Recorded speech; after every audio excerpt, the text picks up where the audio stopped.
السلام علیکم ورحمۃ اللہ وبرکاتہ۔ حضرات گرامی، اگر ہم قرآن پاک کا مطالعہ کریں اور اس میں ایک سورۃ العصر کو پڑھیں تو سورۃ العصر ہمیں بہت بڑے بڑے سبق سکھاتی ہے۔ اس میں جتنے بھی ہمارے یہ حالات خراب اور یہ معاملات بگڑے ہوئے سب کے بارے میں وہ ہمیں گائیڈ لائن دیتی ہے، کیونکہ قرآن پاک میں ایوری باڈی نوز، چاہے وہ مسلم ہے چاہے وہ نان مسلم ہے، دس از فار ایوری باڈی، ایک مکمل ضابطۂ حیات انسان کے لیے، فار ایوری باڈی۔ تو اب جو موجودہ حالات بگڑے ہوئے، بہت ہی زیادہ خراب حالات، ہمارے بس سے باہر، ہم بے بس حالات کے آگے، چاہے وہ سماجی ہوں، چاہے وہ سیاسی ہوں، چاہے وہ معاشرتی ہوں، ٹھیک ہے جی، چاہے وہ اکنامک ہوں، اب جتنے بھی شعبہ جات ہیں ان سب کے بگڑے ہوئے معاملات جو ہیں ان کو سنوارنے کے لیے یہ وہ کتاب ہے۔ تو اس کتاب میں اللہ تعالیٰ کی ذات سورۃ العصر میں فرماتی ہے وَالْعَصْرِ إِنَّ الْإِنسَانَ لَفِي خُسْرٍ، بے شک اللہ تعالیٰ فرماتا ہے وَالْعَصْرِ، قسم ہے زمانے کی، إِنَّ الْإِنسَانَ لَفِي خُسْرٍ، بے شک انسان خسارے میں ہے، ہر انسان، اس میں کوئی ونڈ نہیں ہے کہ یہ انسان جو ہے نا خسارے میں نہیں ہے۔ ایک دفعہ اللہ تعالیٰ کیا فرماتا ہے وَالْعَصْرِ إِنَّ الْإِنسَانَ لَفِي خُسْرٍ، قسم ہے زمانے کی، قسم ہے عصر کی، بے شک تمام انسان جو ہے وہ خسارے میں، إِلَّا الَّذِينَ آمَنُوا وَعَمِلُوا الصَّالِحَاتِ، نہیں ان کو چھوڑ کے، کن کو چھوڑ کے؟ إِلَّا الَّذِينَ آمَنُوا، جو ایمان لائے، وَعَمِلُوا الصَّالِحَاتِ، اور انہوں نے نیک عمل کیے۔ یہاں تک اگر آپ سوچیں دیکھیں تو یہ کوئی مشکل کام نہیں ہے، خسارے کو دور کرنے کے لیے پھر یہ کون سا مشکل کام ہے؟ وَالْعَصْرِ إِنَّ الْإِنسَانَ لَفِي خُسْرٍ إِلَّا الَّذِينَ آمَنُوا وَعَمِلُوا الصَّالِحَاتِ، ایمان لے آئے، بہت آسان کام ہے، میں نے مان لیا کہ اللہ تو ہے، میں نے مان لیا کتاب ہے، میں نے مان لیا کہ پیغمبر ہے، یہ سب کچھ میں نے مان لیا، میں ایمان لے کے آ گیا، آخرت میں بھی ایمان لے کے آ گیا۔ إِلَّا الَّذِينَ آمَنُوا وَعَمِلُوا الصَّالِحَاتِ، اور ایمان لانے کے بعد پھر میں نے عمل بھی اچھے اچھے کرنے شروع کر دیے، یہاں تک قابل عمل for every body, for a common Muslim, for a common man, not only Muslim, either he is from which religion or race, that is implemented, that is not impossible, that is possible for everybody۔ اب کہاں پہ آ کے روڑا پڑتا ہے؟ الذین آمنوا وعملوا الصالحات وتواصوا بالحق وتواصوا بالحق وتواصوا بالصبر، جدھر حق کی بات آتی ہے اور صبر کی بات آتی ہے وہاں پہ آ کے روڑا پڑتا ہے، یہاں پہ آ کے پرچہ شروع ہو جاتا ہے انسان کا۔ اب ہم کتنا حق کرتے ہیں، چاہے انڈیویجول لیول پہ ہیں چاہے ہم کولیکٹیو لیول پہ ہیں، تو ہم حق پہ کتنا کھڑے ہوتے ہیں۔ ابھی آپ سے میں ایک چھوٹی سی بات کر کے آپ کو یہ بات سمجھاؤں گا کہ ایک بندہ جو ہے آپ کے محلے میں یا آپ کی برادری میں یا کہیں بھی وہ ایسی غلطی کر بیٹھتا ہے جس کی معافی نہیں ہے،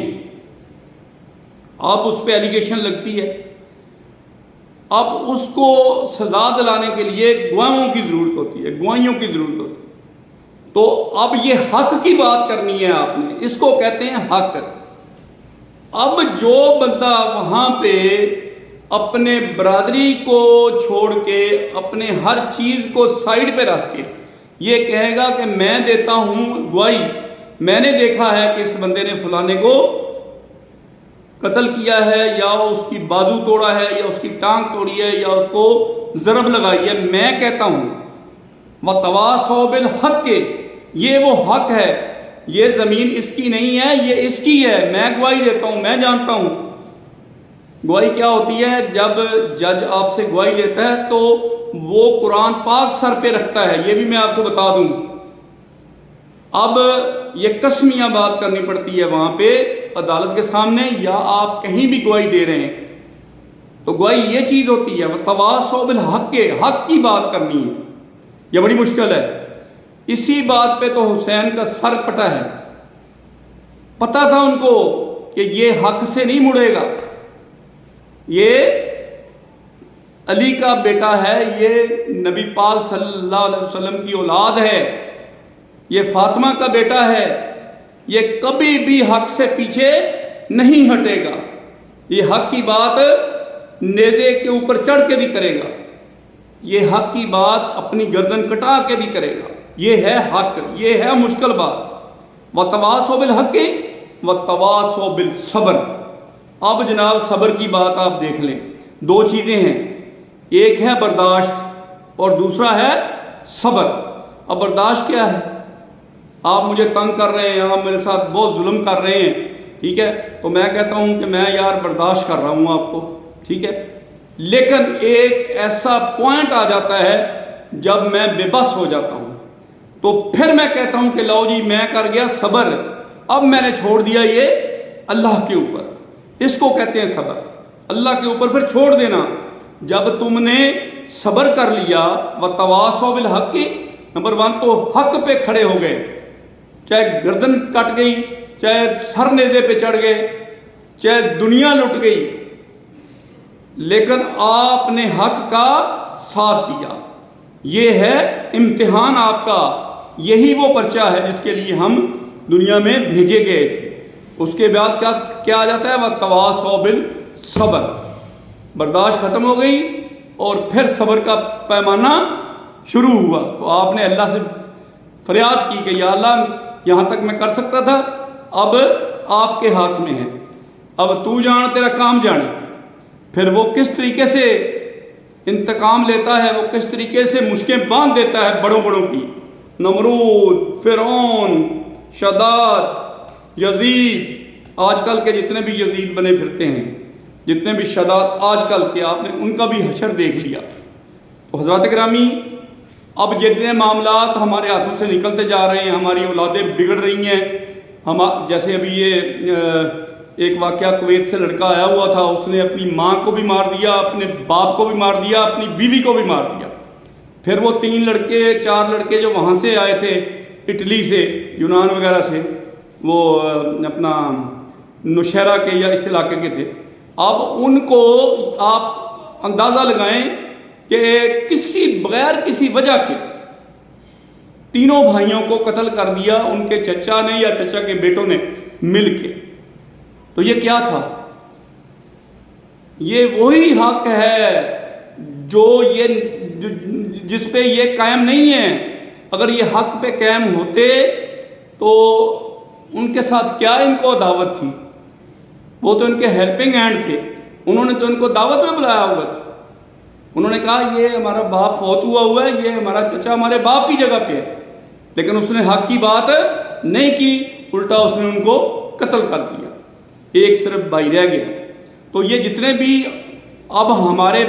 بے قیدیاں ہو رہی ہیں، جتنے بھی معاملات ہمارے بگڑ رہے ہیں، جتنے بھی قتل و غارت ہو رہی ہے اور بے راہ روی ہو رہی ہے اور بے قیدیاں ہو رہی ہیں جو معاشرے میں، یہ سب حق پہ کھڑا نہ ہونے کی وجہ سے